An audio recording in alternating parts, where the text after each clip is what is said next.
everyone, and welcome to our first Team Facts Detroit's virtual Midsummer Nights Poolside chat on women and Parkinson's. We brought ourselves inside because it's smoldering hot out there, so you have my background. My name is Jana Rajkovic, and I'm the founder of Team Facts Detroit and your host for this evening. Before we begin, I just want to go over some housekeeping items. I want to remind you that this event is going to be recorded and will be posted on our website. Your microphones and videos are disabled in order to reduce disruption and noise feedback. I know you can see us, so also please use the chat feature to message the host with your questions at any time during this presentation. A little bit about Team Facts Detroit. It was formed in 2016 to bring awareness and raise funds for a cure for Parkinson's disease. Team Facts Detroit is a grassroots community fundraising program for the Michael J. Fox Foundation. We support the Michael J. Fox Foundation to accelerate the next generations of Parkinson's disease and eventually find a cure. 100% of the money we raise goes directly to research. We are a group of friends of all ages who have Parkinson's or whose family members have Parkinson's disease. We will meet a couple of our members today and we'll talk about women's issues and PD. So thank you for submitting your questions in advance. They were shared with our panelists and will be addressed during this presentation. Again, please remember that you can ask any questions anytime during this event by using your chat feature. Now I have the honor to introduce our first panelist, Dr. Maria DeLeon. Maria is a board retired movement disorder specialist, health collaborator, and national keynote speaker. She is also the author of the national bestseller book, Parkinson's Diva, and her blogs have been rated as top in the field of Parkinson's disease. So welcome, Maria. Thank you. Maria. Hi, everybody. Thank you so much for having me here. Yeah, we're happy to have you. We have some questions for you related to hormones and menopause and potential treatment. Can you chat a little bit about that? Yes. So, okay, do you want me to start my presentation? I'm sorry if I'm a little. So, hi, everybody. Thank you to the Michael J. Fox Foundation for inviting me and for the Detroit Foundation, for Donna and Sonia and Dolly and Gina and everybody that is joining us this afternoon.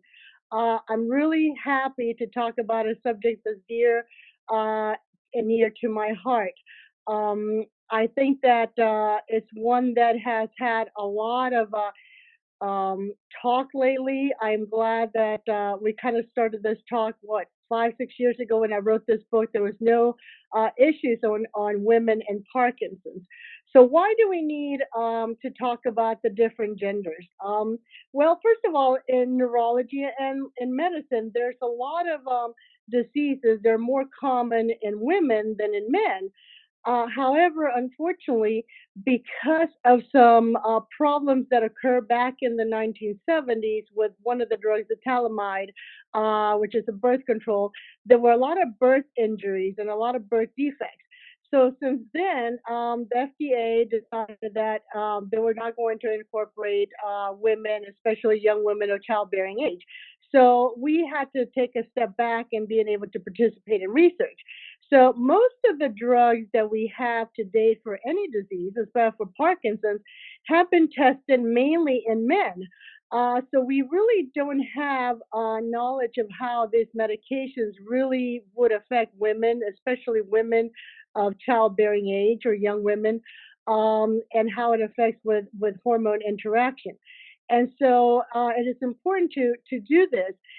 They just did a recent study for a libido drug for women, and it was tested only in men. So how can we really know that this is going to help with women libido issues? So the other thing is that, although we still think the knowledge, the general consensus is that Parkinson's is still a disease of older white male more than 55 years of age. However, we need more epidemiological studies and more research because I have noticed in my uh, time since I've been a neurologist, which is now 30 years, that there's been an increased number, not just of women with Parkinson's, maybe I'm hanging out with all the young women, but also of young women with Parkinson's. So there may still be some differences of who's getting Parkinson's at what age, and it may be dependent on ethnicity, maybe depending on the area of the country. So we still pretty much have an open blanket to find out how women are really impacted. But we do know that the numbers of Parkinson's have increased over the last decade, and they're going to continue to increase. So within that, the women that are affected also will continue to impact and be increased. And because, as I said, there's been a whole number of young women and women that are affected with this disease, it is important to understand the differences and how the hormones and how uh, we are different than men. We're not just men without an Y chromosome, but we have different levels of hormones. Even though our hormones are the same, the estrogen, the progesterone, and testosterone are the same in men and women, the levels, the numbers are different. And so that may play a role how we present, how we progress, and how we also um, do with the treatment modalities and what kind of treatments we have. And also, our age may be, when we are in the process of having hormonal changes. Many neurological diseases like migraines and seizures have hormonal variations. And I believe that Parkinson's is one of those things. It's not been proven, but in my research, I have noticed that hormones play a role. Uh, the few studies that we have on women that have children or have had developed symptoms of Parkinson's during pregnancy um, have are related to obviously to hormone changes. They develop it during the third trimester of Parkinson's. They develop rather third trimester pregnancy. They develop Parkinson's, so that's when the estrogen levels are higher. Also, there are studies that say that women who have early hysterectomies, that means taking the ovaries and the uterus earlier than 40 years of age, have an increased risk of developing Parkinson's. So there's an obvious correlation with hormone levels and the development of symptoms. Uh, how much estrogen is needed? When is the right time to replace, or how much of it is impacted? We still don't have all those answers. However, we know that women that are menstruating have worsening of symptoms during their menstrual cycle. Um, they have more fatigue, they have more depression, more concentration problems, more tremors, more rigidity, more pain. So we know that that is obviously a direct correlation. And also the medications that we use to treat Parkinson's uh, affect the menstrual cycle. Some medicines like the Stalevo and medicines like Doperidone, which are given for nausea, can uh, cause irregularities of menstrual cycle. And again, the irregularities cause worsening symptoms. So you get into a vicious cycle. You're not sure what came first, if the symptoms of the Parkinson's or the hormonal imbalance. I know from experience that as I developed the symptoms and I progressed, my menstrual cycle, which was always very regular, became much more irregular, and as that happened, I had more and more symptoms of pain and rigidity and bradykinesia and walking difficulties that I did not have during the other 27 days of the month. And so it became to the point that my period became so irregular that I ended up having a hysterectomy. And when I did, my symptoms leveled off. My Parkinson's symptoms remained the same. I still have my ovaries. I just had my uterus removed, and they were leveled, and so I did not have those fluctuations that I was experiencing the last 3 or 4 years before I had my hysterectomy. The other issue is, we talked about menopause. How do we know that menopause is different from Parkinson's? Because a lot of the symptoms of menopause are also symptoms of Parkinson's, especially when you're considering women in that age group of 50 up, where they're beginning to have menstrual cycle irregularities, menopause, early menopause, and they're beginning to have concentration problems, sleeping problems, sweating, night sweats. They're having weight changes, mood changes, dryness. Actually, all of those are symptoms of Parkinson's. So it's very hard also for someone that has had Parkinson's and they begin to have this problems to know whether it's Parkinson's related or hormonal related. And unfortunately, I find that many men, male physicians, tend to just assume that any complaint that is non-motor, whether it's pain or fatigue or visual symptoms or depression, anxiety, they just attribute to hormones. And they say, well, it's a woman thing. Oh, you're in that age group. You're in 40 group. So you must be premenopausal or menopausal. But that is not always the case. So we have to be aware and be able to know that a lot of the symptoms, like headaches and concentration, as I said, can also be Parkinson's symptoms, and to know that yes, we should check our hormone levels, but not just assume that it's our hormones or not just assume that it's our Parkinson's. So we need to be aware of these things. The other issue is that women have more negative symptoms than men. What I mean by that, more motor, non-motor symptoms, more fatigue, more pain, more visual problems, more depression, more anxiety, which are not visible. And so therefore, again, doctors take a longer time to diagnose women, usually an average of 5 years, to get a diagnosis of Parkinson's because of all of the unknown motor symptoms. Men, on the other hand, tend to have more motor symptoms, more positive symptoms. They have more behavioral issues, more psychosis, more dementia, and more motor symptoms. Women, young women, tend to have more dystonia and stiffness and rigidity. But as women, as we age and develop Parkinson's later in life, then women have as much tremors as the men. So it is important to know that difference. So there is a difference in gender, and there's a difference in young women versus older women as far as the motor presentations. Also, women in general tend to have more trouble with medications. Again, because these studies were done with men, so maybe that is weight issue related. We're being overdosed, so women have a lot more dyskinesias, tend to have more dyskinesias than men, uh, and tend to have more side effects, more nausea, more vomiting, more hypertension than men. So have more difficulty tolerating the medication. So it is important to know that we may be uh, needing to start slow and low with the medications.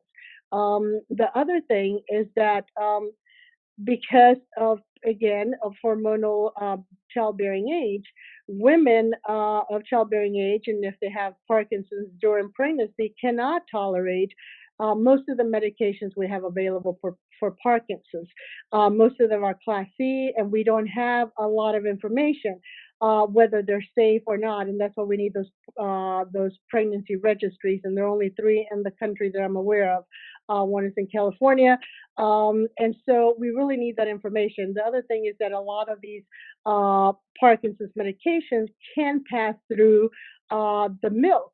So if you're breastfeeding after pregnancy and want to, breastfeed, then some of this medication may be going through the milk and may be causing problems with the growth of the children. We do not have information. As far as we know, fertility is not affected by Parkinson's, but in very small studies.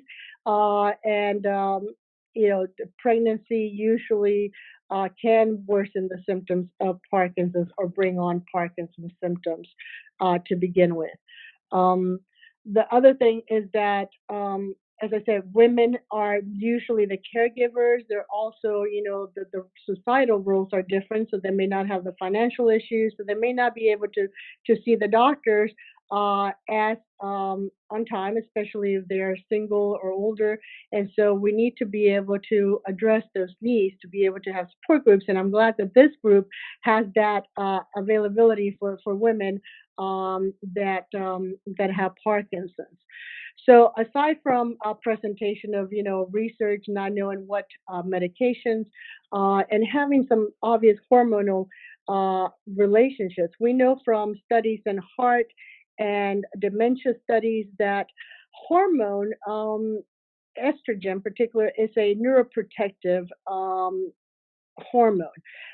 When women are young, when they're still menstruating, they have lower risk of heart attacks, strokes, and also of cognitive problems. But once they go through menopause, the risk increases to the point of being equal to men when it comes to strokes and heart attacks. But with dementia, it seems that women are at higher risk after menopause. So all this has not been studied clearly in Parkinson's. There obviously is a role, and we know that Parkinson's women, particularly, have higher risk of stroke. From a smaller study that's been done, there's not a lot of studies on this. So if we already at higher risk because we're women and going through menopause, because of our levels of estrogen are dropping, and then we have Parkinson's compounded on that, we don't want to, increase our risk without talking to our doctor. So when is the right time to do estrogen replacement for Parkinson's? We don't have that answer. For heart disease and for stroke, it's usually within the first 5 years of menopause that the replacement is required. After that, there's really no change in response to the estrogen. Um, so it is important to talk to our physicians and also participate in the studies for women in all this new trials, neuroprotective trials, and also medications to see if there's a difference so that we can try to target and also specialize our treatments more individual, more gender specific for that. So, what else? So, prognosis in women with Parkinson's is usually a little bit worse, according to one study. I'm not really sure if it's better or worse, but I know that women that have tremors older, that if you begin Parkinson's later on in life, it is going to be slower than if you begin earlier. However, tremors is a little bit of neuroprotective for Parkinson's. Having tremors a little bit slower development of Parkinson's overall. But whether that's true for women versus men, I really don't know. We still need a lot of information. Any questions so far? I'm sorry if I've exceeded my time. I could talk for hours on these topics. As far as the treatments, like I said, the other thing is that many of the treatments for Parkinson's, especially Accolade, um, Stalevo, some of these, they cause, not only do they cause increase in osteoporosis, women already at higher risk, 91% higher risk than men, 61% for getting osteoporosis. Especially if women are thin, they have a higher risk. So having a little bit of fat like me kind of helps, the osteoporosis. So, but we want to make sure that we are following our doctors and getting routine scans to check our bone density because the medications can worsen the osteopenia, the bone density can weaken the bones, but also as we get older, and Parkinson's has vitamin deficiency as well. And many chronic diseases do this, but Parkinson's is one of them where it can cause vitamin deficiency. And of course, we know that vitamin D is very important in bone structure and bone density. So if we already have low density, low vitamins because of the Parkinson's and chronic illness, we are much more at risk for having fractures, especially if we fall, if we just bump ourselves. So we have to make sure that we are, one, exercising, two, getting a lot of sun, and making sure that our vitamin Ds are replaced, and talking to the doctors about making sure that we have the replacements necessary, like folic acid and other vitamins to replace it. The other thing that happens with some of these treatments is that it can increase the dryness and also increase urinary infections. As we age, we women compared to men tend to have more urinary tract infections. But also the Parkinson's women tend to have more risk for infections, one, because we have autonomic dysfunction, we have bladders that don't work very well. And also sometimes the constant going and not wiping well and staying wet and moisture, you can develop infections. So some of the medicines like Acilect and the MAO inhibitors may increase those infections. So again, it is important to talk to your gynecologist, talk to your doctors if you're having repeated recurrent infections. Could it be the change in medications? Could it be, because we have Parkinson's that we're having more of those symptoms? The dryness, again, the decreased libido could be not just because hormone levels are low, but because we have Parkinson's, and some people have even experienced orgasmic dysfunction, painful orgasms with MAO inhibitors like Acilect. Although it's not very common, I think it has been mentioned frequent enough in the literature that it can occur. So it is important to know that these things can happen. Other things. Well, that's a lot of information. Thank you so much. I know we're going to have a lot of this, questions coming up here soon. So thank you so much. At this time, I just want to introduce a Team Fox Detroit committee member, Lauren. Lauren is 33 and was diagnosed at 31 in her second trimester of pregnancy. She's a nurse practitioner and former Division I collegiate soccer player. She enjoys staying active through running, biking, and boxing. She is married to her loving husband, Taylor, and together they have a 3-month-old daughter. So, Lauren, welcome. Hello, Donna. Hello, everyone. Thank you, Maria, for that thoughtful discussion. That was really informative. Thank you. And thank you for letting me here to kind of shed light and share my story. I think a lot of it will hit home on some of the points that Maria had discussed. I started having symptoms when I was 29 years old, and very subtle symptoms, twitching of the hand, started to progress to tremor. And over the course of that time, something's wrong. You seek care from multiple providers. I ended up seeing 4 providers, all who attributed my symptoms to a diagnosis other than Parkinson's. And it was that point I said, I think I need to see a movement disorder specialist. So we sought that out. In the meantime, living our life, we decided to start a family. And yes, I was pregnant going into an appointment with a movement disorder specialist, not really having on my radar that maybe this would be Parkinson's. So yes, I was about 18 weeks pregnant, and after my evaluation was told, you have Parkinson's. And that's something that you have a lot of emotions going through you at that point when you're focused on this new pregnancy, but now have been given this information. And I think that, you kind of move forward, and I really was focused on pregnancy. And now kind of looking back, seeing how my symptoms kind of progressed or presented in pregnancy is kind of intriguing. And my personal experience in pregnancy was I was not on medication in the beginning. I did chose to delay because my symptoms were not severe enough to interfere with my daily life at that point. And I did started to notice towards the end of my pregnancy, kind of similar to what Maria had mentioned in my 3rd trimester, I did start noting a little worsening of my motor symptoms. And And then during delivery with the stress, that was noticeable as well. And then obviously in the postpartum period, I did notice kind of that my motor symptoms did continue. But I think it was important for me to kind of find a support system.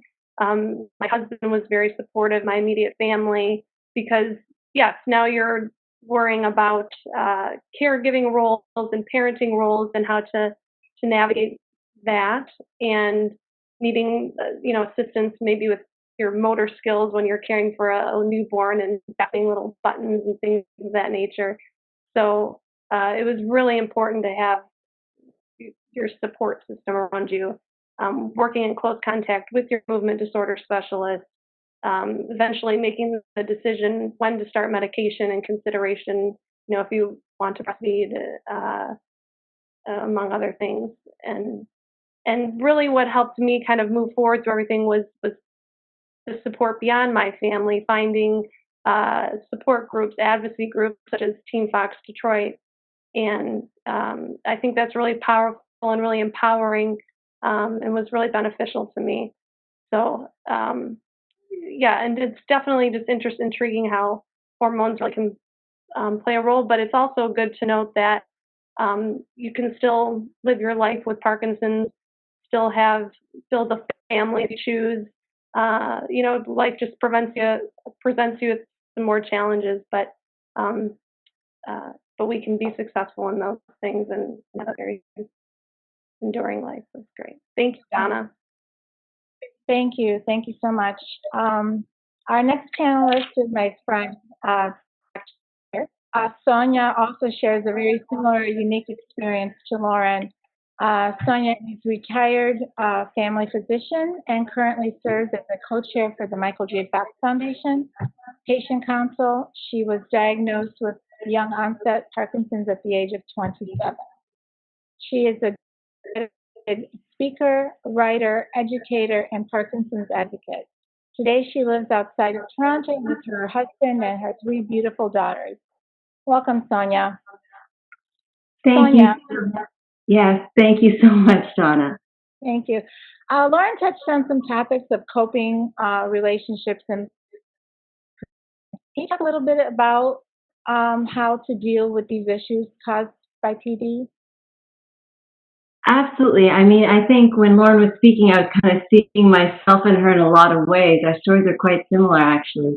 I think we all remember when we hear those words, those 4 seemingly very simple words: you have Parkinson's disease, and life changed forever. Our lives took on a new trajectory that we really could never have predicted, on all the roles we play in our lives. Our careers, our focus in life, our home life, our relationships with those that we care about now became the same roles and responsibilities, with the addition of this unwelcome challenge, Parkinson's disease. And that's not an easy challenge to face. Lauren, like you, when I was diagnosed at age 27, I had just finished my residency in family medicine and was expecting my first child as well. Not the most convenient time in my life, and I'm sure it wasn't in yours either. But, it wouldn't have been my choice if that was my reality. And initially, I struggled a lot. It took me a long time to emotionally accept Parkinson's as part of my life.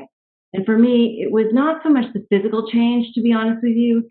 It was how the disease was affecting my functioning in my world, my relationships, my vision of myself, and the expectations that I had for my future.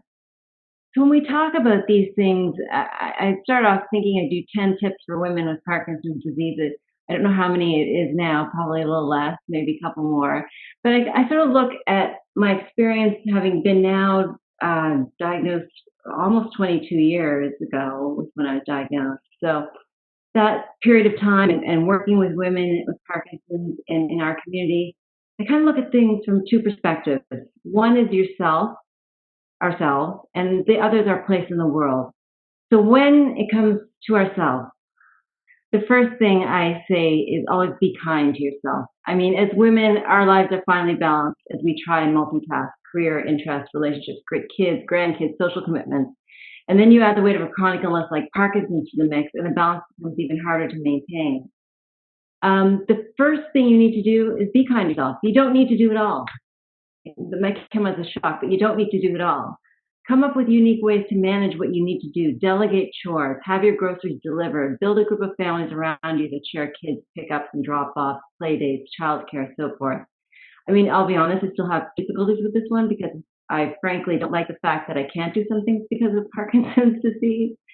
But I quickly came to realize that if I didn't start to plan, to take stock of where I was spending my time and limited energy, to come up with creative solutions, to allow myself to accomplish most of what I needed to be done, but not exhaust myself in the process, then my quality of life would suffer. And so that's an important thing is, as women, we tend to be so busy with everyone else, we need to also take some time for ourselves.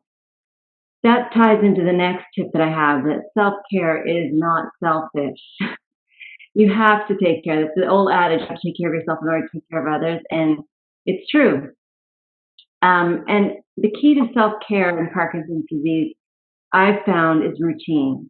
A routine that optimizes your physical, emotional, and spiritual health. Parkinson's is a progressive neurodegenerative illness, and symptoms need to be addressed on a daily basis. I don't know about you, but I find that my symptoms vary day to day. And that symptom control is very fragile. There's a fine balance between the effectiveness of the medications and the side effects we experience, and any change can upset that balance. Changes in sleep or hormonal status, as Maria had mentioned, other illnesses, diet, and this is because of the vulnerable state that we live in, and routine is the best way to control certain variables. So what do I mean by self-care? Well, there's a few things. I mean, routinely take your medications on time. That's always a good one. And I will say 22 years into this, I still miss my doses from time to time, which does not do me any good. So it's important to stick to your medications on a regular time. Stick to a regular sleep schedule. I mean, sleep is the one time that we don't have to deal with tremors or dyskinesia and the stiffness that we have. So it's also probably a time that we replenish some of our limited dopamine stores as well. Eat a healthy diet. I mean, there is no real specific diet for Parkinson's disease, but there are some things that you can do. Eating more of a Mediterranean diet, they say, is potentially good. Redistributing your protein so it doesn't interfere with your medication absorption is another thing that's important. The next is getting regular exercise. Exercise is key in Parkinson's disease. I'm smiling a little bit because I know how difficult it is to get up and do it most days. We know in general exercise is good for our heart, it's good for our lungs, it helps prevent bone loss, what Maria was talking about, may even slow cognitive decline. And in Parkinson's, there are disease-specific benefits. There's been numerous studies over the past few decades that have shown beneficial effects of physical therapy and general exercise in improving motor symptoms such as gait, balance, slowness, stiffness, and many non-motor symptoms as well. So if you exercise regularly, you will feel better. And just like you stimulate your body, you should stimulate your mind. I think that's very important to do. And don't forget to relax, and that includes mental relaxation. And most importantly, do what you love, whether it's your occupation or hobby. Pursuing interests that you love really is vital. And now the family physician in me, when it comes to self-care, has to mention, don't forget your general health. Because just because we have Parkinson's disease doesn't mean that we are immune to the other health problems that women face, unfortunately. So although there are myriad of symptoms that Parkinson's disease manifests as, not everything new you feel is due to PD. And that was brought home actually when my dad was starting to fall. He had Parkinson's as well. And his physician thought it was the PD, and unfortunately it ended up being a brain aneurysm that caused his passing. So I'm very passionate about that. Check with your doctor if you have any symptoms, so they can help determine if what you're experiencing is indeed Parkinson's, or if you need to further investigate. And this ties again into preventive medicine. It's important to keep up with your PAPs, your mammograms, blood work, blood pressure checks, cholesterol checks, because cardiovascular disease is still the number one killer for women. You have to take care of your general health. So now let's take a look at how women, as women, we sort of fit the roles that we play in the world in our relationships. Now, Lauren, you mentioned parenting as being something that I have to take a unique stance towards, and it's a good place to start. And that could be if you're a mother or a grandmother or an aunt or any of the above, or you have a role in the lives of the youngest members of your family. As far back as I can remember, Donna mentioned I had 3 children, 3 daughters. As far back as I can remember, I always wanted to be a mother. I loved children, so I felt blessed to have 3 beautiful, healthy daughters in the first few years after my diagnosis. And even though I couldn't have known any deeper love for these tiny beings, there was still a cloud of fear hanging over me. And as I looked into their eyes, I couldn't help but worry. The questions arose: would I be able to physically look after them? Would I be there for all their milestones in their journey from childhood to becoming young women? Would I be there to help guide them through their life? Or instead, would I be their burden? And those fears plagued me for quite a while.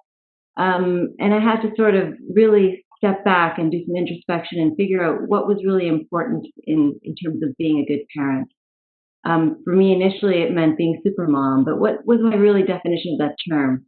Was it based on my physical ability to parent? Did it depend on my ability to drive them to every event, hike, bike, play every game they proposed? Would I be inadequate if they were sometimes better at coloring inside the lines than me, or if my husband had to paint their nails because my own hands were too shaky? And of course, those types of experiences add to your relationship. But isn't the goal of successful parenting to raise well-adjusted, independent, compassionate individuals with the core character traits that will allow them to be a positive force in the world, all while providing them with a safe, loving, supportive environment to reach their potential? That seems to me to be a much more important objective. And I know that this privilege doesn't rely on your physical abilities alone. And like you, Lauren, I had to reevaluate how I did things. I mean, undoubtedly, the unpredictability and limitations of the community led to frustrations in my early years. It was, handling a soapy baby at the best of times is hard to do. But, when you have Parkinson's disease, it becomes a little more frightening. And it's difficult at times, but as you said, you have to accept that at times you may have to change the way you approach a task, or recognize that something may not work, or they may take more time, or you may have to delegate. But that doesn't lessen your abilities or make you a less effective parent. The other one I'm guilty of now, and that's don't let guilt impact your interactions. I think it's only natural to feel a certain degree of guilt when it comes to parenting or dealing with children when you live with a chronic disease like Parkinson's. That's really our own insecurities, I found that the child's sense of security actually comes from being in a loving environment with enough structure to help guide their behavior and development. They need their parents to be, a soft place to fall, but not to be pushovers, which I think we all can be at our moments of weakness when we're feeling bad about not being able to participate in something. And recognize that every life experience can be a teaching moment. And I have to say this disease taught my children compassion and empathy for others and the importance of charity. And really the most important life lesson they've learned from this is that there will be unexpected issues that arise, but it's really how they face those challenges that will define them. And I think that that's something that your children or the children in your life, be it grandchildren, nieces, nephews, will really grow to understand and appreciate. The next important relationship that I've found women in general sometimes need to navigate is that with your life partner. And we can talk more about this probably in the Q&A. I don't want to spend too much time, but it's an issue. I mean, not to depress anyone, but estimates of the divorce rate for couples in which one spouse has a serious chronic illness is as high as 75%.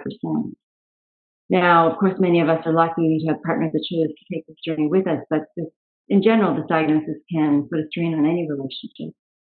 And this is for a number of reasons. And as I said, we can talk more detail, but in general, we do change. I mean, dealing with a chronic illness is not easy, and many of us experience denial and helplessness as we face a new diagnosis. And the same can be said for our partners. We may not communicate openly about what our needs are and what our expectations are from each other, and that includes our partner. So a divide tends to grow, and what's really important is that open communication of our needs and expectations, our difficulties and our fears on both sides, because really it's not just our disease, it affects the whole family, and communication and honesty are the common denominators of pretty much all the strong relationships that I've witnessed. And that comes to the support part of things. Your support network you have to grow to extend beyond your family. We are not islands unto ourselves.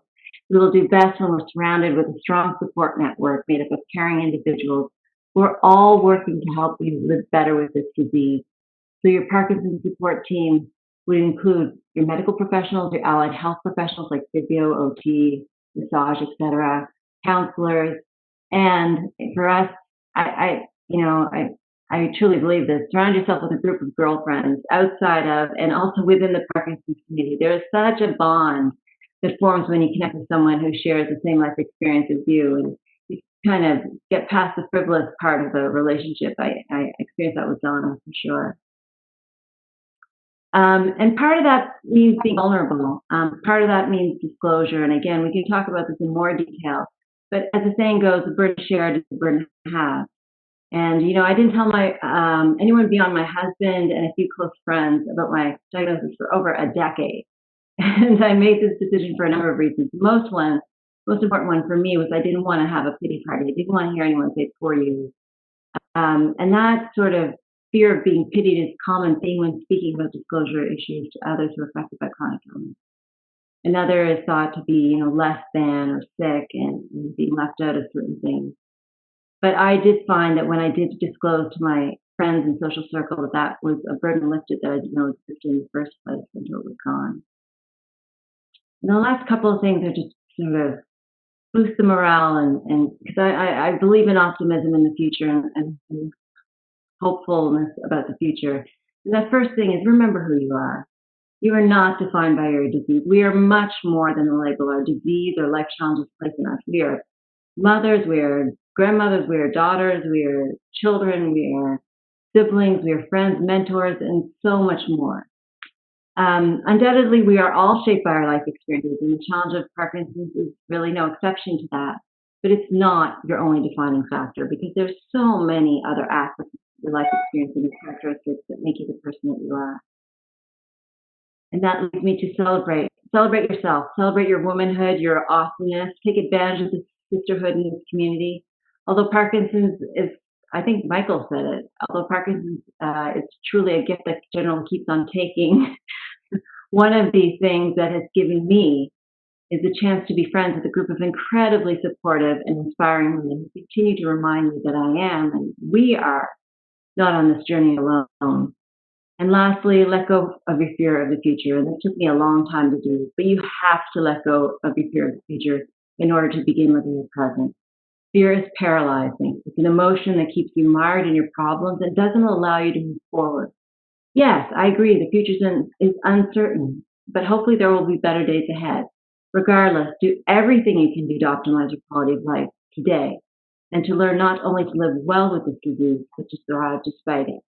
And those are just a few things that I've picked up in my journey with Parkinson's, and I hope they were helpful to you. I'll turn that back over to you, Donna. Wow, thank you, Sonia. That was very powerful. Very powerful. Thank you. Well, just a little back end. I first met Sonia at the Michael J. Fox Foundation at the Research Roundtable in New York.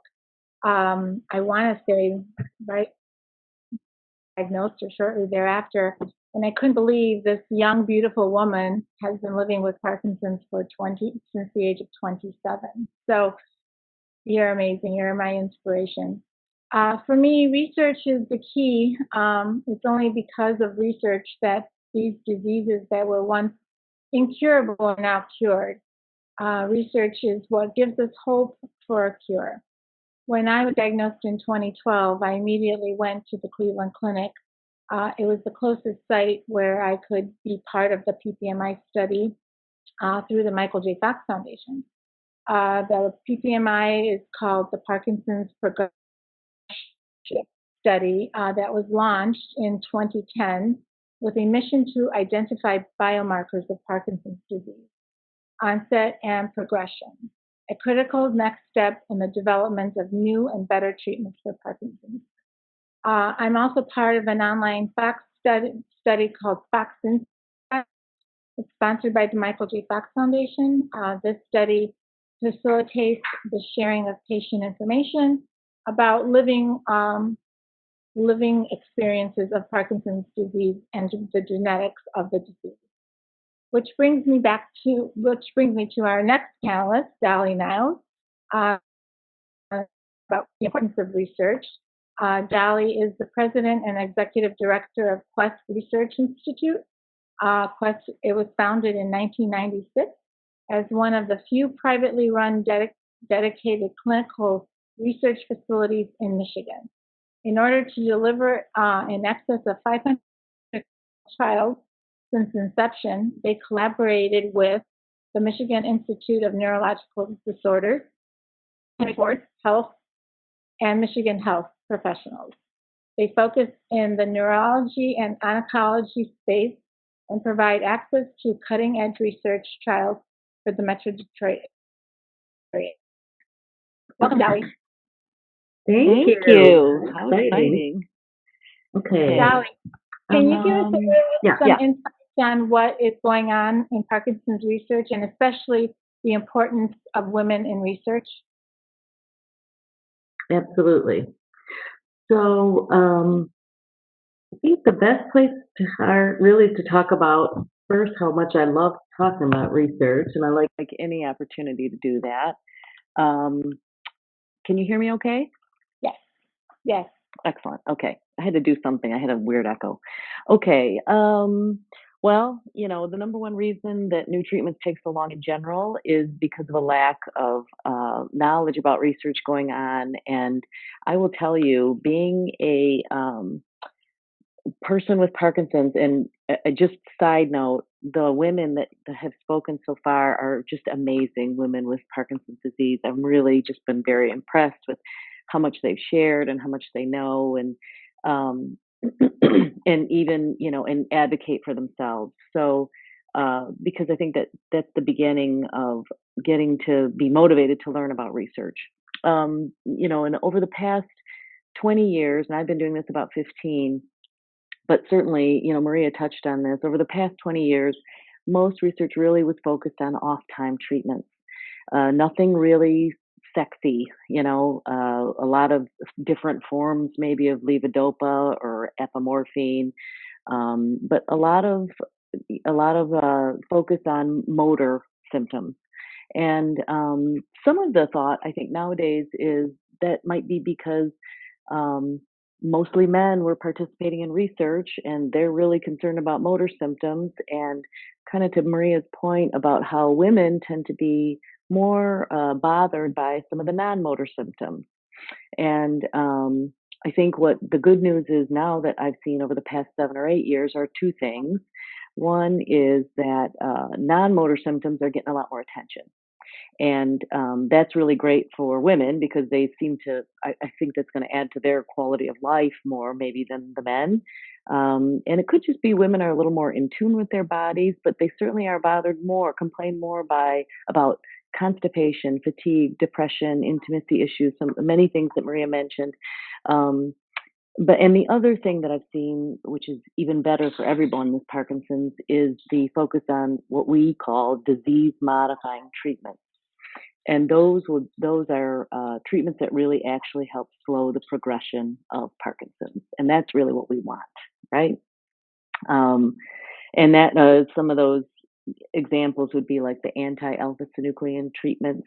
So if you've done any reading online, I mean, Michael J. Fox website has funded several anti-alpha-synuclein trials, helped, to fund those. And that's really big activity right now in industry. And then I think the other area is genetically targeted treatments. So although that sounds kind of technical, but those treatments really stop the death of the dopaminergic neuron. And that's why the dopamine works, right? Is we're uh, supplying dopamine, synthetic dopamine, because those neurons are slowly degrading. Now, why is this especially good for women? Because of course that's good for everybody, but with Parkinson's, like I said, they complain about the non-motor symptoms more. And then, we also heard Maria talk a lot about how menopause really can exacerbate some of these, bladder issues and intimacy issues. And obviously, there's some sort of estrogen factor there going on with people with women with Parkinson's. So, improving treatments for the non-motor or slowing the overall progression really provides a better benefit for ladies. Um, and it's a very exciting time to be in research right now for Parkinson's disease. Michael J. Fox Foundation is unlike any other advocacy organization, and I do a lot of different research, not just Parkinson's. And but because it's so focused on the importance of research, it's really I do believe it is truly moving things more quickly to a cure than many other diseases. Okay, so let's talk a little bit about the importance of women in research. So, the first thing I think is that we really just need to have women proportionally represented in Parkinson's research. And currently, last number I checked, this is probably a 2017 number. When they looked at all research participants, 90% of the research participants are Caucasian men. That's all research. Interestingly, this has been underscored when we've looked at COVID response, right? And the lack of minority participation and representation in research and knowing about how different populations react differently to disease. So we need ladies to get out there. We need ladies to get out there and get engaged in research, even if it is something that isn't a treatment, something like you touched on, Donna, that that's how we learn. When a lot of people do participate like that, that's how the researchers learn.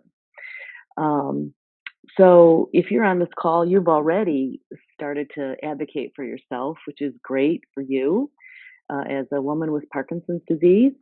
And it's very important to include research as a facet of a way to advocate for yourself. All those other things that the prior speakers mentioned, which were all excellent, really just great insight into how to take care of yourself. But research should be one of those things.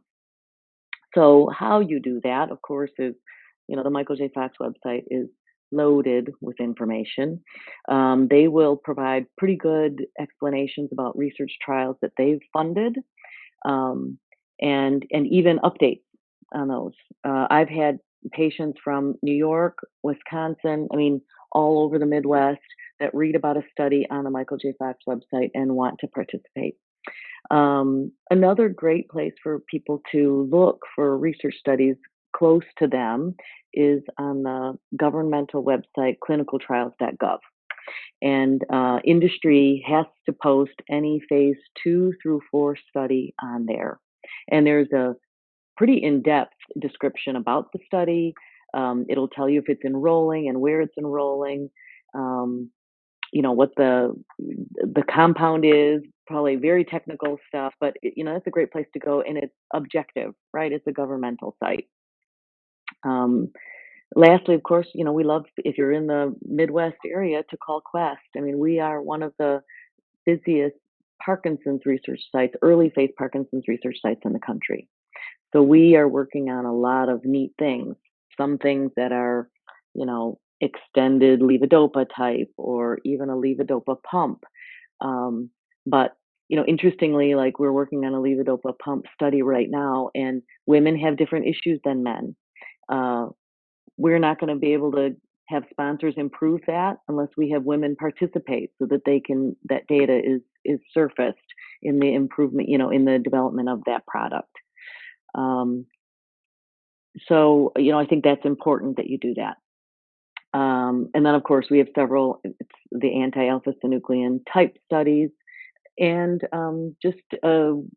and a lot that have to do with genetic testing, and genetic targets.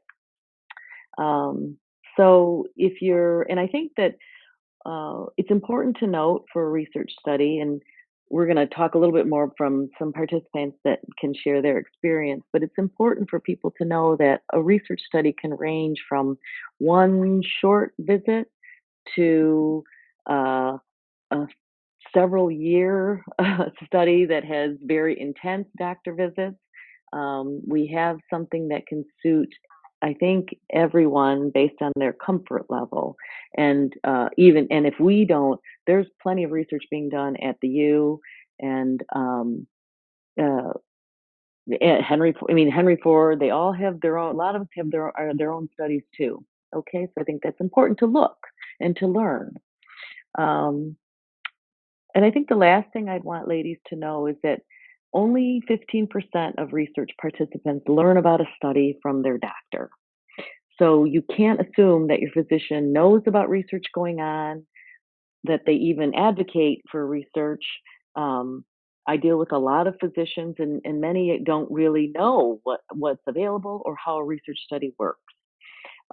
You wouldn't need to leave your regular physician if you participated in a study. your primary care neurologist or physician, whomever you're working with for your Parkinson's, remains that person in your support team, and really your research team is considered another support. We consider another part of your support system in your walk through having Parkinson's. I don't have, I think that it'd be nice if we could hear from some of the other ladies here that have participated in a research study to share their experience. I think that'd be really, really great for them to share. If you have somebody lined up, Donna. Yes, yes, thank you, Dolly. I do. Right now, I just want to mention those participants who are watching. If you have any questions, please feel free to use the button. And so thank you, Dolly. I think research is really important. And we have a committee member named Sharon who's going to hop on here. She was a young onset as well. And Sharon, you can share your experiences with us. That would be great. Yes. Hi, everybody. How are you? I want to say thank you to the whole entire committee and everybody on today for sharing your stories and your expertise with us. Yes, I was diagnosed back in October 2017, young onset Parkinson's patient, trying to find a solution as to being an advocate for myself. What can I do to ease symptoms of Parkinson's and make the disease much easier for me to live with along with my family? And I came across the Michael J. Fox Foundation website. And I went in through there and actually enrolled myself into the Fox Insight, which is a fantastic site. I would advise everybody to do that because whether you have Parkinson's or not, the information that gets fed into there is so beneficial because people are able to look at that information, whether it's researchers, whether it's scientists. It feeds in so much information to know what symptoms are general aging, what information is actually Parkinson's related. And then what that led me into once that information was put into was the Fox Trial Finder. Now, for me, the Fox Trial Finder, once I put my information there, was able to, and this is really fantastic, paired me up with a clinical trial right in my backyard. I'm from Michigan, and within, I would say, 3 days, I was paired up with a trial that was available for me. Now, I actually chose to do a disease modification trial. So I'm excited to talk about, which is the Roche trial that targets alpha-synuclein. And we talk about alpha-synuclein. And basically, when we talk about disease modification, for those of you who are kind of wondering, what are we exactly talking about when we say that we're targeting alpha-synuclein as Parkinson's, and why is that such a key target? Because what science is learning is that you get these proteins clumps within the alpha-synuclein called Lewy bodies, which kind of basically die off the neurons and cells. And so what I get done is as we talk about a little bit longer trial, yes, mine's been 2 years. I go in about every 28 days and I actually get an infusion done. And what it does is I call the sweep. It sweeps out the brain and cleans out these clumps and these formations. And the hope is that it's going to slow down the progression of Parkinson's, or hopefully eventually get to the point where we're able to stop the disease. It's been phenomenal for me. If you have any questions about doing a trial, I go in every 28 days. I get it done intravenously. I continue with the study. There's other factors that I do with the study that they keep track of data, whether it's testing information that I do, cognitive testing, to walking, to talking. And for me, it's been great. I would suggest, if you can get involved in clinical trials, to definitely do so. Mine was done through Henry Ford. I know, Dolly, you with Quest are also offering this trial, as well as many trials. So my opinion, it has been a godsend for me. I'm really blessed to be involved. And what that led me to was meeting Donna, because after getting involved in the trial and learning so much about Parkinson's, and that's one good thing that trials do for you as well, is it really educates you on what your disease is. And that has been, for me, a phenomenal game changer because I really recognize and understand my disease much, much more getting involved. I wanted to do more, and that's when I wanted to get involved into the Michael J. Fox Foundation in some way locally, because obviously they're in New York and I'm in Michigan. So I met Donna and was paired up with Donna, who actually hosts one of the grassroots communities here in Michigan called Team Fox Detroit. I paired up with her, and it's been a blessing, just keeping the information going about what is available with trials, and making sure that we're able to help with the fundings with that, so that we can end up stopping this disease and hopefully ultimately find a cure. Wow, thank you, Sharon. I love your background. Thank you, BT. Yes, you're amazing. So a little Thank bit you. of Sharon that, some of you may or may not know, as a former member of the United States Taekwondo Olympic team. Way to go, Sharon. Yes. She's Woo. Yeah. So exercise is key. So yes, exercise for sure. She knows much about exercise, which brings us to our next panelist, Megan Malley. Megan is the lead physical therapist and program director at the Recovery Project. She specializes in the treatment of neurology, diseases, and disorders with heavy focus in Parkinson's disease. She's a certified in LSVT, Parkinson's Wellness Recovery, and Rocksteady Boxing. She is also a frequent lecturer at Wayne State University. Welcome, Megan. Thank you. Thank you for having me. Well, Megan, we have covered a lot of things here so far, and one thing that we keep bringing up is exercise and osteoporosis, which Maria mentioned. Can you elaborate and talk a little bit about that, and especially about exercise and depression? I think this is really important for women too.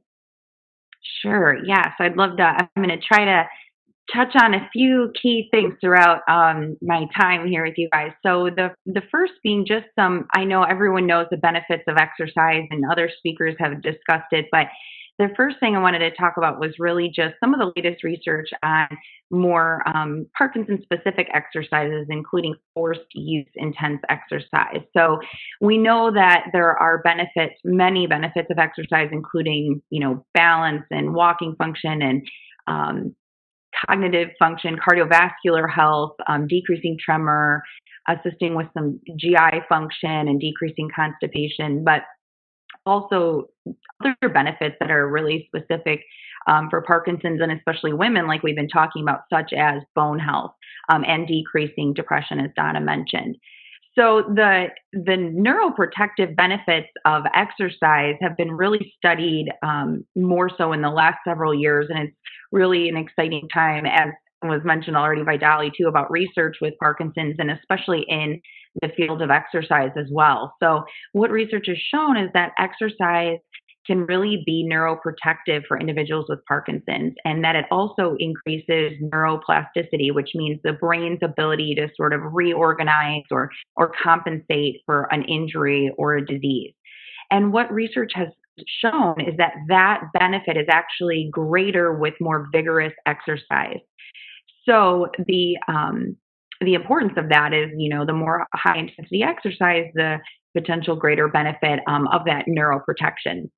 There's also been some other studies that have, like a study in the Journal of Neurology that really showed not only the same kind of thing, that there's this benefit to the brain with exercise, but also that it really does help with cognition. And they had an interesting distinction that it might not be as much from neuroprotection, but more just because it helps the brain work better and the dopamine that's there to work better despite the progression of the disease. So there's some really interesting research coming out about these various ways that exercise might be beneficial.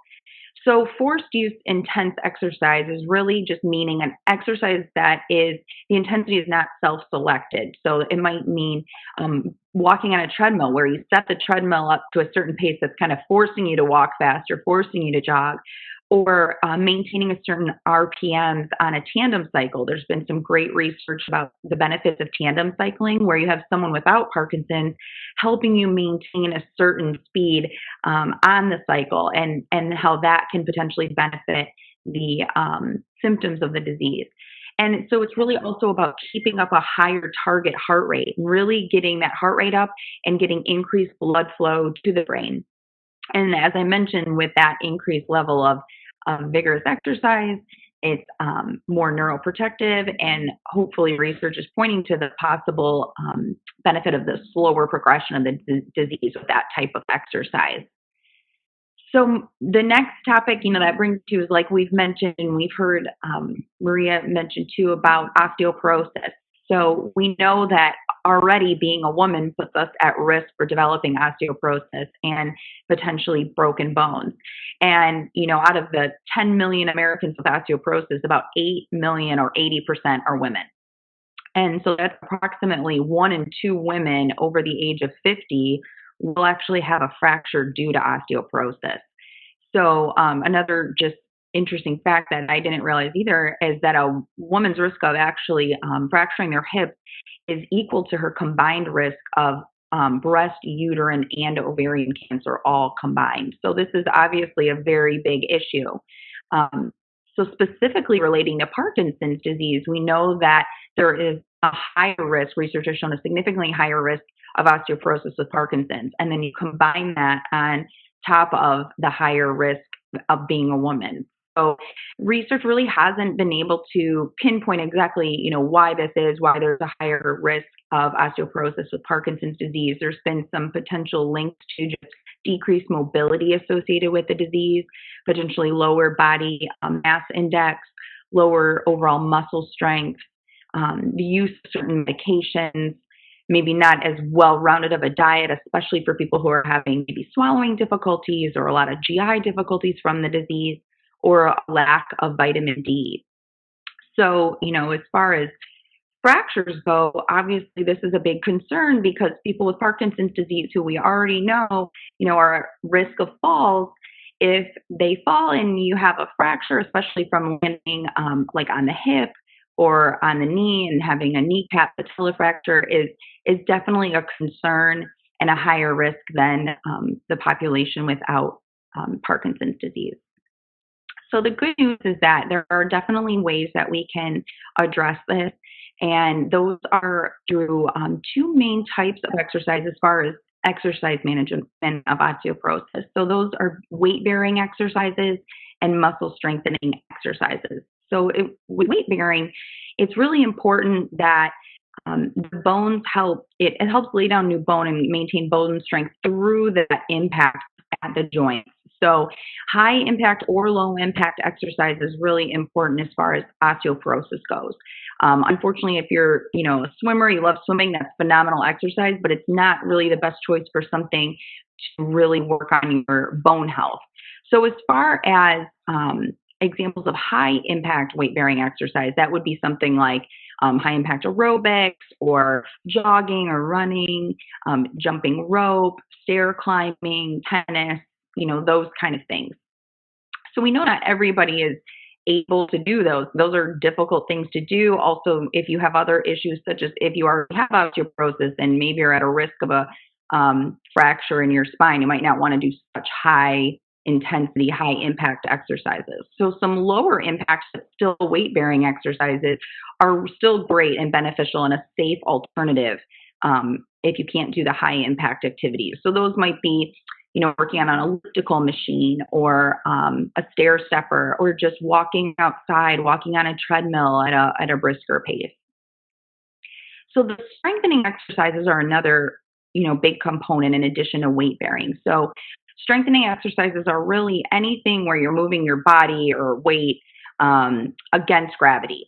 So any type of either lifting weights or using, TheraBand or the elastic tubing bands you might see, using weight machines, simply lifting your own body weight, doing, standing squats, that kind of thing are excellent muscle strengthening exercises. And those are another great way to build muscle while also weight bearing. Okay, so trying to get through to the next important topic, which is depression. As Donna mentioned, I wanted to definitely touch on this because this is a huge factor for individuals with Parkinson's disease or anyone with a chronic disease. And we know that some studies have pointed to the rate of depression for those individuals with Parkinson's disease to be approximately 50%. So it's something that we need to talk about more, and we need to address more, and really make it okay to discuss that and discuss ways we can address that. So as you probably all are familiar, there's been talk for a long time about the link between exercise and helping manage depression. So there's been a lot of research done in this area to have a greater understanding about what really happens at the level of the brain to cause this. So some research suspects that exercise can alleviate some chronic depression by increasing the serotonin, which is a neurotransmitter that's targeted by antidepressants. That it releases serotonin in the brain or some other brain-derived neurotrophic factors that supports the growth of neurons in the brain. Another theory suggests that exercise, may help normalize sleep, and we know sleep has a large impact on the brain. And so if you are, sleeping better and having better brain health, that can lead to some help with depression. So as far as exercise goes, there's been a lot of, you probably have heard the phrase of runner's high. So that is the more immediate benefit that you might get from exercise. So that's where those endorphins are really released right away and you feel great and feel energetic. But maybe even more importantly are some of the longer term benefits, which studies are showing that release of those neurotrophic growth factors allow those nerves to grow and increase the connections made in the brain. And some studies have shown that the specific area in the brain called the hippocampus that helps regulate mood is actually smaller in those with depression, but that, exercise can help support that cell growth in that area and improve the connection and increase the growth of that part of the brain, which helps relieve depression.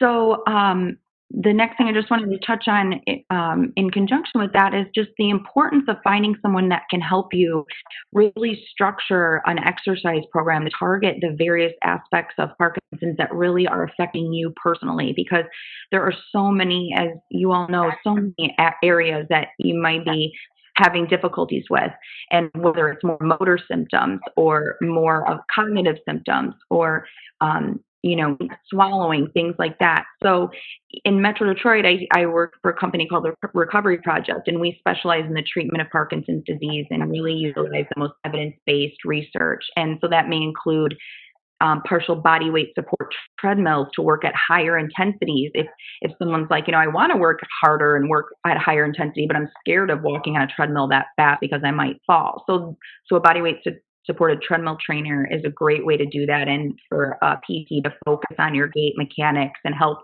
give you some tools to improve that. Or vital stimulation is a wonderful tool that our occupational therapists and speech therapists are certified in, that puts electrodes on the muscles of the neck and the throat that help address some swallowing and some speech deficits. And then we also have, group classes such as power moves and rock steady boxing, therapeutic yoga, which right now are all virtual and all free, by the way, for the summertime. And, we've talked about already the importance of connection and of meeting other people going through something similar. And so in addition to just exercise being good for your overall health and Parkinson's, it's just the camaraderie from exercising in a group can be really beneficial. So I just wanted to leave you with a few action items where you didn't feel overwhelmed, but you felt empowered.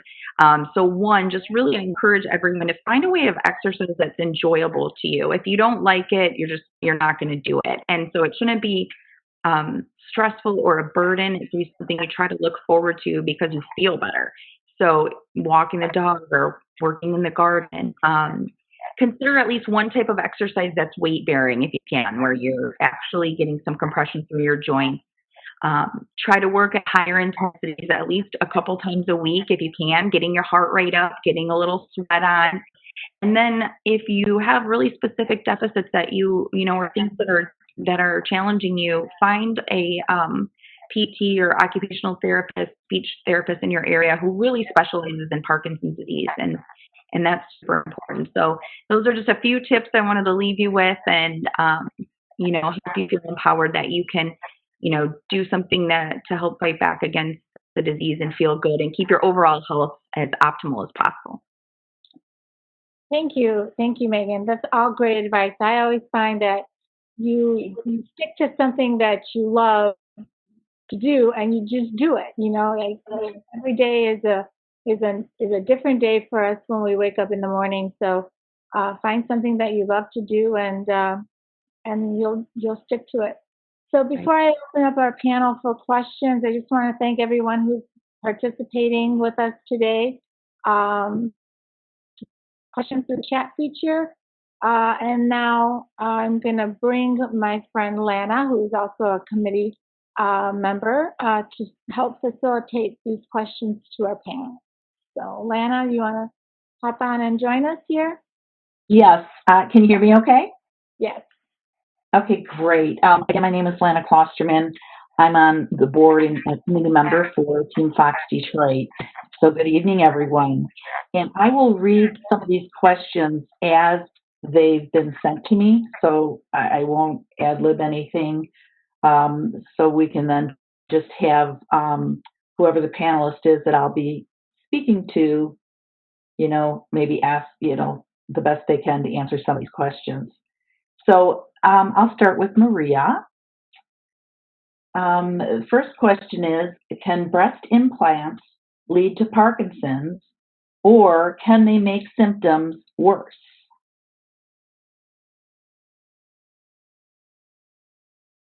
That is the question. Is Maria on?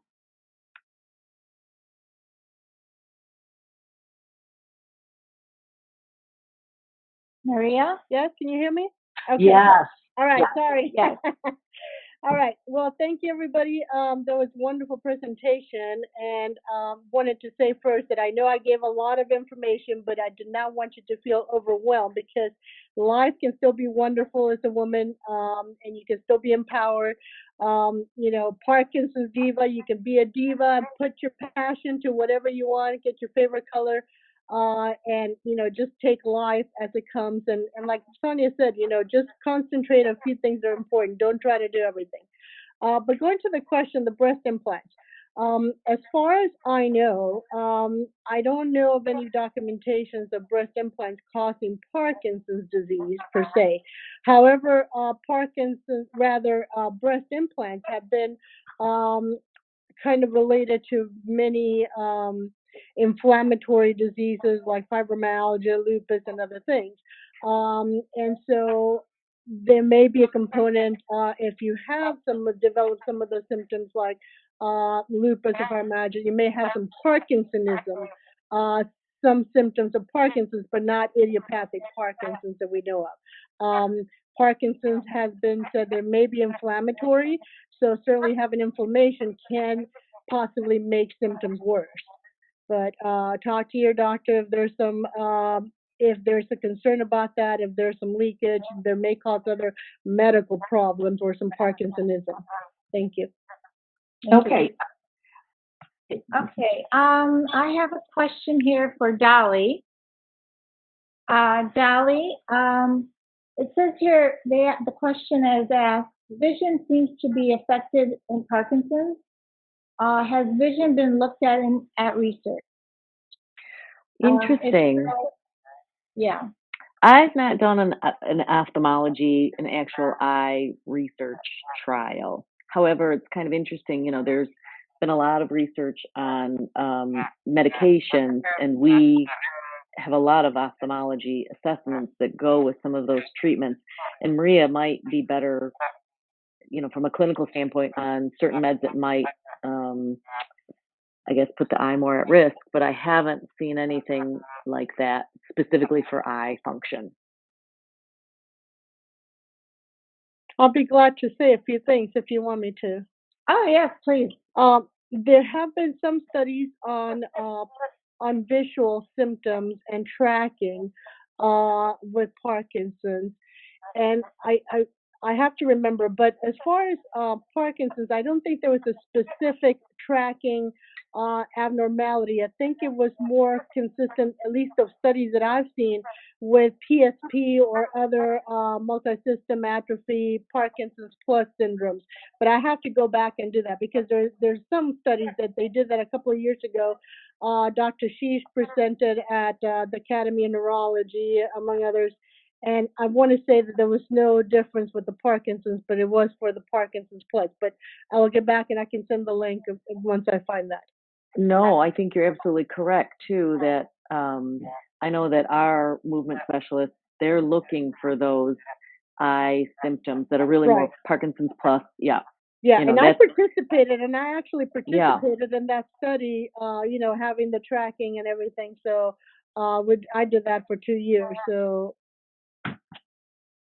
Wow, Oh, interesting. good. All right. I have a question here for Sonia.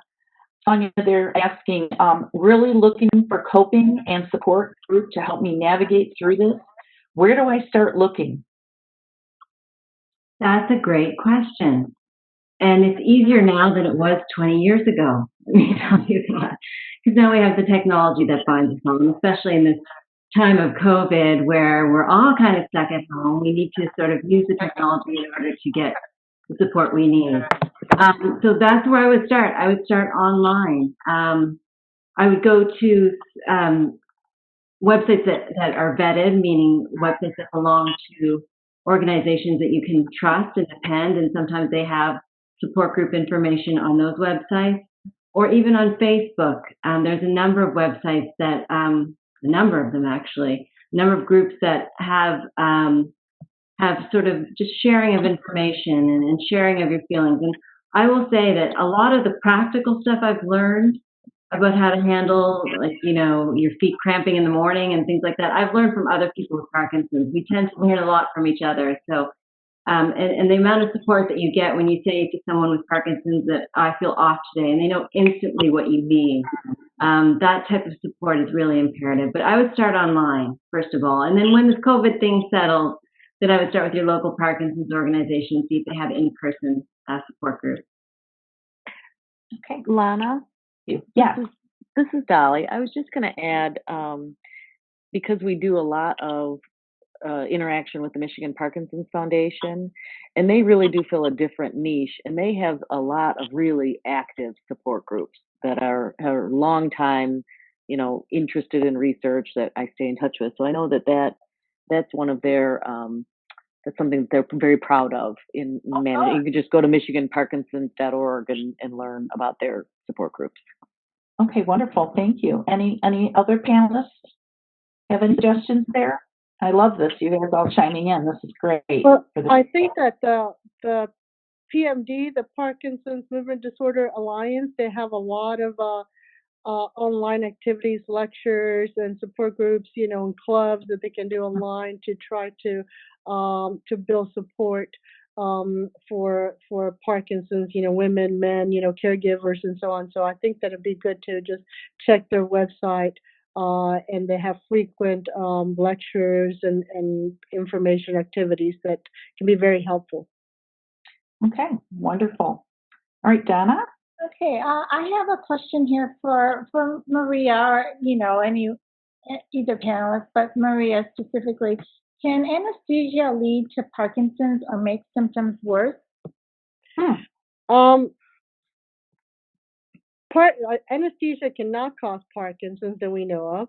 However, it can cause Parkinson's symptoms to be worse, particularly cognitive problems, especially if someone has dementia or memory problems.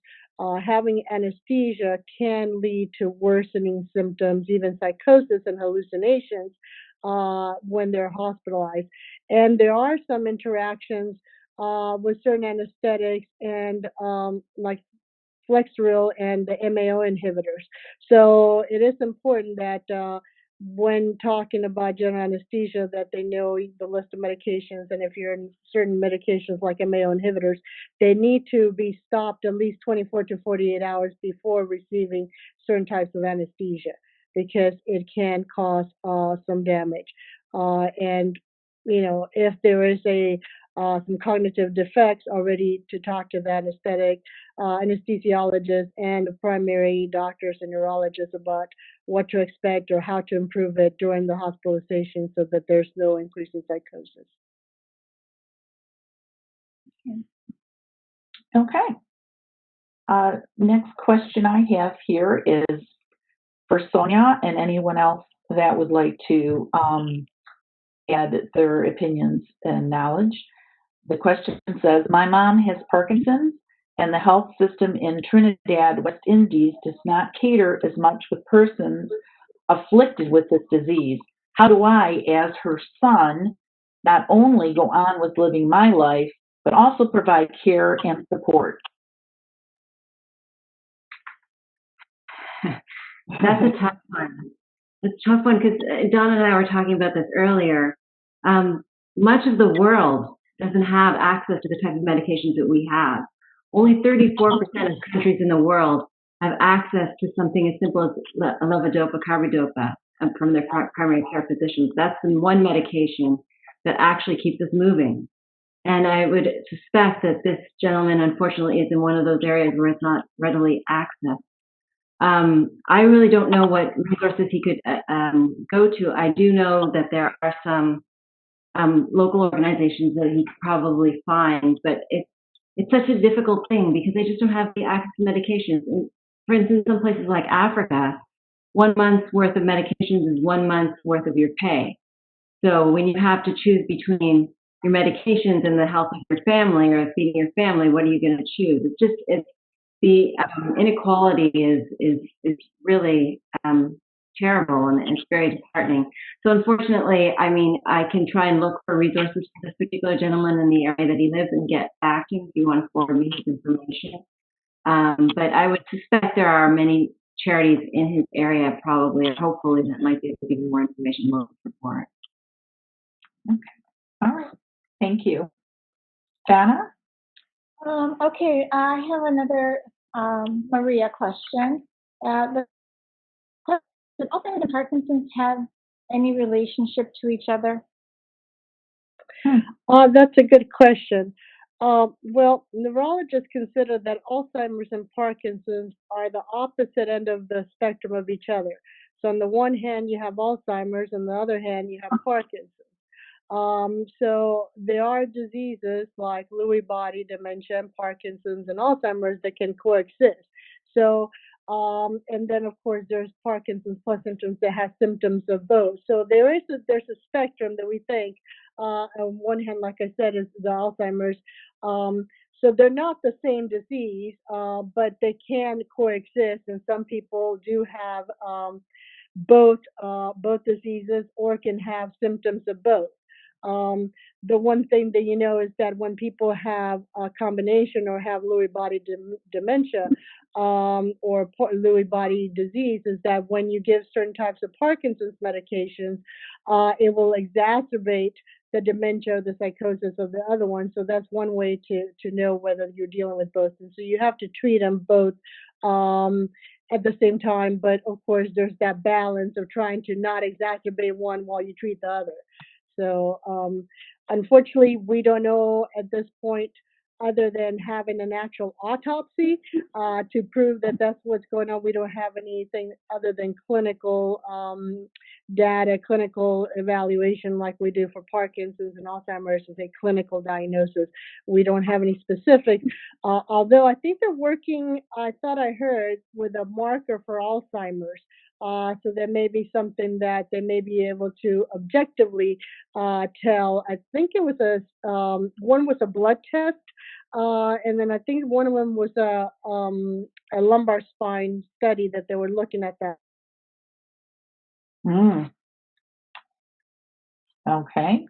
You know, Lana, I would tell you in research, we are seeing, and none of this, like, you know, Maria stating, none of this is actually used in practice, but Yeah. they're doing much more with, they think there's a very different pathology between the two. I know that when we're, because we do some Alzheimer's research as well, and they cannot be the same patient, and they're looking for two different things. And mainly they're using scanning. I mean, it's very investigational right now, but investigational scanning of the brain to Yeah. see Alzheimer's pathology versus Parkinson's Yeah, they're doing the pathology. PET scans, the functional MRIs, but it's Right. still usually in universities. It's not in the main public because they No. haven't been standardized. But also, hopefully soon, there'll be a way to measure or to detect somebody with Parkinson's because I read that they have a if you collect the tears of a person with Parkinson's, it has a different chemical than tears from non-Parkinson's patients. So hopefully soon we'll be able to have more diagnostic. But as far as the presentation, Parkinson's use has more what we call subclinical or dementia, where it's more the patients still remember and they have all the information there. They just have difficulty accessing it. Just like we're slow in our motor, our brain is also slow in being able to pick up the information. Versus Alzheimer's, where they actually have loss of capabilities, they lose their ability to function, their executive function, their motor functions, their speech, that are not lost in Parkinson's. They're just slow and have to they can recall it with cueing and that sort of thing. But Alzheimer's are not able to do that. Okay. All right. I have a question related to medication. So they have listed Sonia or Maria or any other panelist, I'll say. It says, how long will I be on, is it Cinemet? And they Cinemet? have, Cinemet, yes. And they have 4 times a day, question mark. What's my alternative medication? Well, I think that's it's not an easy answer because we're not seeing you. We don't know what your clinical status and your symptoms are. However, the good news is that we have a slew of medications. We have over, say, 40 medicines that I can think of that Wow. you can use in combination to be able to treat your symptoms. Long gone are the days, in my opinion, that patients need to be on Cinemet every hour or every 2 hours to be able to treat it because we have so many choices and we have so many new medicines that can be used in combination. So that I think that most people can be treated with really taking a combination of doses of medications and really not taking them more than 5, 6 times a day. But that's really working with your physician, trying to find the right combination that works with you, side effects and treating the symptoms that you have. So talk to your doctor. There are other choices. There are medicines that can be given patches, so you don't have to take orally or sublingual, or they have the injections, the duopa. They can have there's not an injection, but rather an infusion into your stomach. And of course, we have the deep brain stimulations and the focus ultrasound. So there's a lot of alternatives. So I would talk to doctor and see what combination works best for you. I've had Parkinson's for 15 years, and I still take no more than 3 times a day my medicines. Hmm. Anyone else have any comments on that question? I would just say it kind of brings up the whole cinemaphobia that a lot of people still have in the community, where they feel that if they go on Cinemet and they don't want to go too quickly because their symptoms might accelerate. And I just want to reassure people that that's not the case. It's really until there's better treatments and a cure, it's all about quality of life.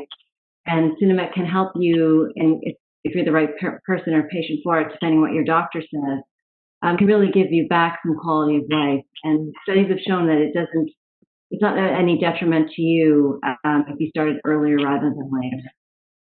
Can I say something to that? In actuality, there's several studies that say that starting levodopa is better than delaying because it actually improves and it's kind of neuroprotective. People that started earlier did better and stayed better for a longer time than if they were delayed a year or 6 months later, they never caught up. So actually, starting levodopa is very beneficial. It's just, how much do you need? And we don't have to, like I said, increase it as we used to because there's other alternatives to increase the effect without actually having to increase the dosage or the number of pills you have to take. Okay, great. Thanks. I have a question. It's a DBS question. Is it true that more men have DBS than women, and if so, why? More men have what? I'm sorry. DBS, get DBS? I don't know about that, whether more men than women. I don't think I know, but I know that in minorities, women tend to have be offered the DVS by the same physicians a lot less than men. Um, I don't have a response whether men get it more than women. I really don't know. It's something does anybody know? I've actually heard that, yes, that women do get it offered to them less, and they're not really sure why, whether it's a matter of difficulty diagnosing them in the first place, or, because women, as you mentioned before, can suffer some different symptoms than their male counterparts. So for some reason, I don't have the stat on hand, but I do know that they are offered it that often. Yeah. It could make sense. I know. I mean, DVS has been around for over 20 years, and still it's not. I don't think. I think it's still underused as the standard of care, standard treatment. But yet, I think is in the world is underutilized. For what it's worth. So. I would say anecdotally, because we had this conversation a while back. My doctor was doing a presentation, I think, and Medtronic was there also, and I think it kind of goes back to this, like I said, anecdotally, but over his course of his career is, only helps with motor function. It doesn't help with the non-motor symptoms. And, I think that kind of goes back to a lot of women we worry about the inside as much maybe or more so than the motor, where the men maybe are more focused on getting moving. That could be maybe a little bit of it too. That's true. Although, since women have more dyskinesias, you would think that they would be the ones getting it more often because that's the perfect candidate for DVS. But so if your doctor doesn't mention it, bring it up. That's how you take control and find out whether you're a candidate. We used to think that holding off DVS till later in life was a better thing, but now that we've had it for over 20 years, starting earlier. And I think I just read a study that said that it could be neuroprotective. So, if you have questions or would like to get more information, talk to your doctor about whether you're a candidate or not. Okay, great, thank you. Dally, question for you here. It says, will we see a cure in our lifetime, and how does COVID affect research? Oh, wow, 2 good questions. Okay. Well, I'm going to be 51. I'm hoping that I would see that in my lifetime. I do think we are seeing, we have several phase 1 trials. It's not just Roche. There are several companies that are really attacking this pathway of alpha-synuclein. And I think at the same time, we also have several companies really going after what initially started off being a LRRK2 treatment, but they're finding that treatment actually helps everyone with Parkinson's. So not just people with a LRRK2 mutation, but also idiopathic Parkinson's. So there's some very exciting things going on. And those really, to me, they're kind of like a cure, right? Because we're stopping disease. And even if you stop and then you're not progressing, you're kind of like going backwards then if you get into a trial like that. So I do think I think that's really in our future. With regard to COVID, like everything, it's put everything on hold. However, fortunately or unfortunately, but like research visits are really essential because that medicine you can't get at CVS. You're under really a lot of scrutiny with the physician and the medical team, so we need to see these patients. What we found is the FDA is giving us they're being a lot more open-minded on things like this, telehealth visits, and being able to really see patients when it's absolutely necessary. which is really good news for us. And so we can keep the research going, And I think the other thing is, as stated earlier, it has shown that we need minority populations and not just white men in the trials, right? Because COVID, we've found, affects different people, nationalities, and races differently. And we need to learn what that is. We need to learn what that is, probably for a lot of diseases. So I hope that answered their question. Me too. Thanks, Dolly. Anyone else? May I say something? Well, Yes. I think that Parkinson's, it's a broad disease, kind of like breast cancer. There's so many subtypes, and I think that that we will probably in the next, few years, probably within this decade, we'll find some cure to some specific subtypes. Whether we're going to be able to find, a treatment or a cure rather to all of the Parkinson's, that may be something different. It may take a little longer, but I think that for several subtypes, and I think that as we learn more about the disease and we're better able to diagnose earlier, detect earlier, we may be able to implement this, as Dolly was saying, this neuroprotective, and be able to stop the disease before it gets to the motor symptoms. So we may be, other doctors may be treating it, GI doctors and so on. So I think that there is a lot of hope and a lot of reason to be excited about what's going on in the field right now. Okay, thank you, Maria. Anyone else have a comment? Hey, Donna. Okay, I have a question.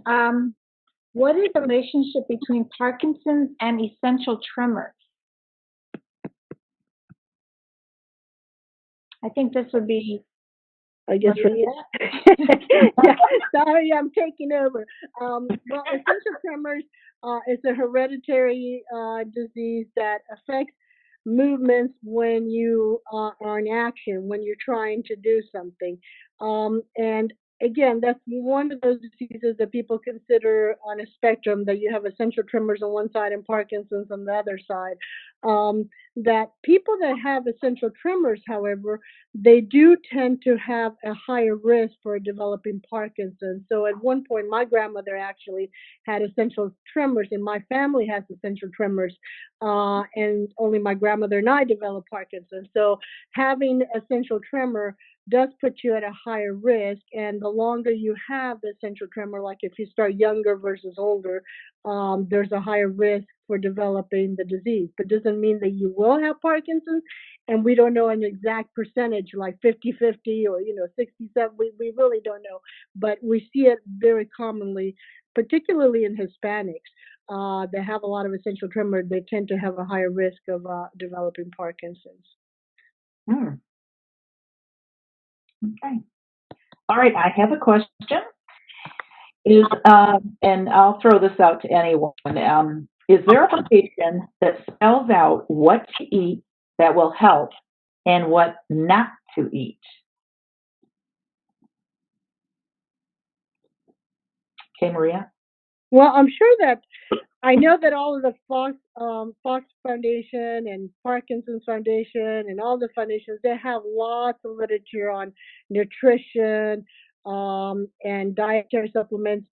Actually, in my Spanish book, I had a whole chapter on, the different, milk and different proteins and things like that. What I have found is that really, it doesn't really matter what you eat as long as it's a general well balanced meal, like as long as you keep keep all four groups together, that you try to have some balance with some vegetables and fruits and meats and proteins, and unless you're having a lot of fluctuations, dyskinesias or end stage Parkinson's, the amount of protein does not really matter.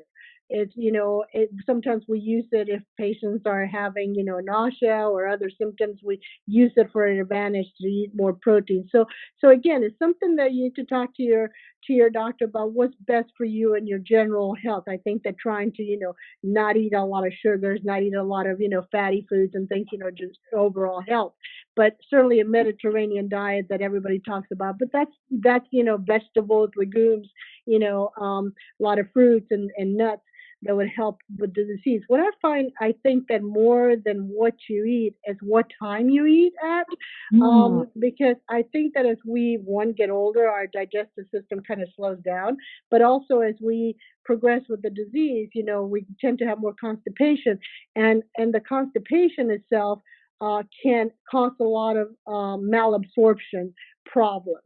So going to things that are easier absorbed, like not eating, apple peels, to peeling the apples, eating more applesauce, or vegetables that are hard to digest, like broccoli and lettuce and things like that, because of the absorption problems, that would be more beneficial in the long run.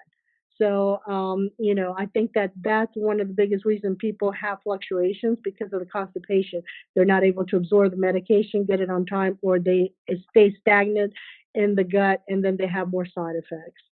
So having more liquid, more, kind of slushies and things like that, that would be easier digestible, and eating more smaller frequent meals, I think that's more important. And there's another question that kind of ties into some of the things you were saying. What about coffee drinking? What about vitamin supplements that you might suggest? And what about CBD? Yeah. Well, let me, going back to the first thing, now I forgot. But there was a study with probiotics and yogurt, that people that ate more yogurt, that had, and this is normal individuals, they did MRI studies and cognitive tests, they had better cognition when they took yogurt instead of, like chips and, those kind of, greasy foods, fast food. So having probiotics, it helps, I think, improve cognition. The other thing, you were saying, coffee. I think coffee has been shown, caffeine has been shown to improve motor symptoms like gait, balance, and also improve cognition. However, those studies, you had to take at least 4 cups a day. So that, makes your heart rate go really, and if you're shaky, that's going to shake you more. So, that balance. So, you have to drink a lot of caffeine. I started drinking more coffee than I used to, but, you have to balance that increased heart rate, blood pressure, and tachycardia and tremors, with the benefits of the caffeine. I think that having some caffeine would be beneficial. Certainly getting caffeine from chocolate would be beneficial. It can improve some, more mental. I'm a big, dark chocolate, believer, and it has been studied, to improve cognition and Parkinson symptoms. What was the other question? CBD. Everybody likes to talk about that. There's really one study that I know of that's underway in Colorado University to study, the effects of this. My personal bias with marijuana and those components, aside that, there's so many different varieties, homegrown, natural grown, all kinds of things that, it's hard to study and compare them one to the other. But my personal bias with marijuana, natural marijuana effects, is that patients with Parkinson's already have slow cognition, slow movement, slow thinking, and and already have issues with sleep and depression. So giving a medicine that's going to make you more likely to have that, suppress you, to me, that's counterproductive or intuitive. So I know it has been studied in other neurological diseases, and has been found to improve in epilepsy, for instance. And I think it's good for pain, but I think it kind of just numbs the effect of, what you're feeling, and not really helping you deal with what's actually going on with your symptoms. That's my personal belief, but, we'll see what those studies show. Mm-hmm. And Megan, do you have any suggestions with vitamin supplements? Oh, yeah. So, it's actually not something that is in our scope of practice as physical therapists, that we're allowed to give recommendations on vitamins, and supplements and things like that. But just to touch in general, like what, has already been said about just Maria said, a well-balanced diet, and same with, like what we talked about with vitamin D for bone health. I think it's important to remember too that unfortunately Parkinson's doesn't occur just in isolation. You still can be at risk of all sorts of other health conditions, and like it was mentioned, cardiovascular disease and other things like that. And so maintaining just an overall well balanced diet and supplementation, I think, is really important. I know there are some practices, medical practices, and hospital systems that do have dietitians who are more trained and specifically can give recommendations on what might be lacking in somebody's diet. And I think that's always a great opportunity to just have a consult and see what they recommend too. It's, one of those things where the more people you can include in your care team just to gain more knowledge is always helpful. I know it can be overwhelming with the balance, but at least arming yourself with as much information as possible is good. May I say one more thing about the vitamins is that, again, patients have B12 deficiency, patients have vitamin D deficiency, so they need to be followed up, checked, and supplemented if they are low. Because vitamin E has been studied in Alzheimer's and cognition, we often, as neurologists, recommend taking 2 vitamin E, 1,000 units a day for cognitive function. So, and that's not going to interfere with any of the other but in general, a B vitamin, B12, B complex, and folic acid, that's usually recommended because it helps with cognition, it helps with mood, and it helps with balance. So, and we tend to be low on those medicines. Great. Okay, we have 5 more minutes. Final question is again, what is the difference between a neurologist and a movement disorder specialist? If I have Parkinson's, who should I be seeing? Well, a movement disorder specialist is a neurologist. It just specializes, that's a subspecialty in movement disorders, not just Parkinson's, but tremors and other things, Tourette. Just like you have headache specialists, seizure specialists, so you have a movement disorder specialist.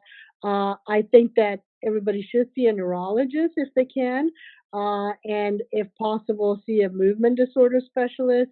You don't have to, because there's so very few neurologists in the country, and there's even fewer movement disorder specialists.